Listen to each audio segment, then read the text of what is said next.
Recent గా government Sanchar సాథి అనే ఒక యాప్ ని లాంచ్ చేసింది. అండ్ ఈ యాప్ మీద చాలా మంది నెగిటివ్ గా మాట్లాడారు, పాజిటివ్ గా మాట్లాడారు. బట్ మోస్ట్ ప్రాబబ్లీ నెగిటివ్ ఎజెండానే ఎక్కువ వెళ్ళింది. ఎప్పుడైతే మీరు ఆండ్రాయిడ్ మొబైల్లో సంచారి సాథి అనే యాప్ ని ఇన్స్టాల్ చేస్తారో ఆటోమేటిక్ గా ట్రాక్ చేస్తుంది మీ కమ్యూనికేషన్, వాట్సాప్, ఇలా ఎన్నెన్నో ఫేక్ న్యూసెస్ అనేవి మనం ఇంటర్నెట్ లో చూసాం. బట్ యాక్చువల్ రియాలిటీ వేరు. మీ మొబైల్ పోతే దాన్ని బ్లాక్ చేయడానికి కానీ, లేదంటే ఎవరైనా మీ మీద ఫ్రాడ్ కమ్యూనికేషన్ కానీ ఇలాంటివి క్రియేట్ చేసినప్పుడు అది ట్రిగర్ చేసుకొని యాప్ అనేది సాల్వ్ చేసేలాగా దీన్ని క్రియేట్ చేశారు. బట్ మోస్ట్ ప్రాబబ్లీ ఇంటర్నెట్ లో చూస్తే దీని మీద నెగిటివ్ ఇంపాక్టే ఎక్కువ ఉంది. అండ్ యాపిల్ CEO కూడా ఈ యాప్ ని మా ఐఫోన్ లో ఇన్స్టాల్ చేయమని డైరెక్ట్ గా చెప్పేశాడు. బేసిక్ గా ఇంటర్నెట్ లో జరిగేది వేరు, బట్ ద యాక్చువల్ యాప్ అనేది మనకి చాలా హెల్ప్ఫుల్ అవుతుంది. బేసిక్ గా ఇంటర్నెట్ లో జరిగిన నెగిటివిటీని పక్కన పెడితే ఈ యాప్ మనకి చాలా బాగా హెల్ప్ఫుల్ అవుతుంది.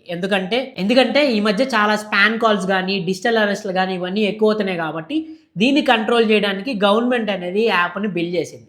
బట్ అపోజిషన్ పార్టీస్ దీన్ని చాలా గవర్నమెంట్కి నెగిటివ్గా తీసుకెళ్ళడానికి ఎక్కువ ట్రై చేశారు.